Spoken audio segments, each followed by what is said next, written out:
The Adventures of Captain Underpants, Chapter 9, 4 to 6 weeks later. After 4 to 6 weeks of back-breaking slave labour, grueling homework assignments, and humiliating good behaviour at school, a package arrived in George's mailbox from the Little Wise Guy Novelty Company. It was a 3D Hypno ring. "Hallelujah!" cried George. "It's everything I ever hoped for." Let me see," said Harold. "Don't look directly at it," warned George. "You don't want to get hypnotized, do you?" "Do you really think it will work?" asked Harold. "Do you really think we can amaze our friends, control our enemies, and take over the world, just like the ad says?" "It better work," said George, "or else we just wasted 4 whole bucks." Chapter 10. The 3D Hypno Ring. The next morning, George and Harold didn't arrive early at Mr. Krupp's house to wash his car and reshingle his roof. In fact, they were even a little late getting to school. When they finally turned up, Mr. Krupp was standing at the front door, waiting for them. And boy, was he angry. Mr. Krupp escorted the boys into his office and slammed the door. "All right, where were you two this morning?" he growled. "We wanted to come over to your house," said George, "but we were busy trying to figure out the secret of this ring." "What ring?" snarled Mr. Krupp. George held up his hand and showed the ring to Principal Krupp. "It's got one of those weird patterns on it," said Harold. "If you stare at it long enough, a picture appears." "Well, hold it still," snarled Mr. Krupp. "I can't see the darn thing." "I have to move it back and forth," said George, "or else it won't work." Mr. Krupp's eyes followed the ring back and forth, back and forth, back and forth, and back and forth. "You have to stare deeper into the ring," said Harold. "Deeper, deeper, deeper, deeper." "You are getting sleepy," said George. "Very sleepy." Mr. Krupp's eyelids began to droop. "I'm so sleepy," he mumbled. After a few minutes, Mr. Krupp's eyes were closed tight and he began to snore. "You are under our spell," said George. "When I snap my fingers, you will obey every command. Snap!" "I will obey," mumbled Mr. Krupp. "All right," said George. "Have you still got that videotape of me and Harold?" "Yes," mumbled Mr. Krupp. "Well, hand it over, bub," George instructed. Mr. Krupp unlocked a large filing cabinet and opened the bottom drawer. He reached in and handed George the videotape. George stuffed it into his backpack. Harold took a different video out of his backpack and put it into the filing cabinet. "What's that video?" asked George.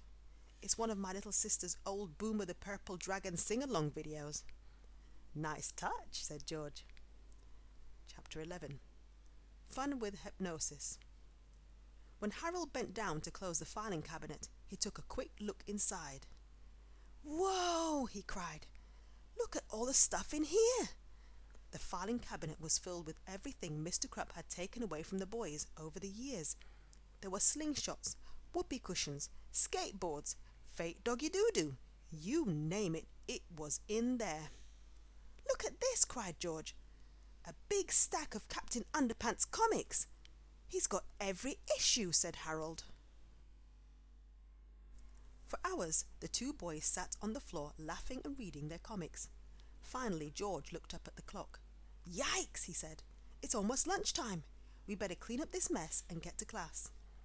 The boys looked at their principal, who had been standing behind them in a trance all morning.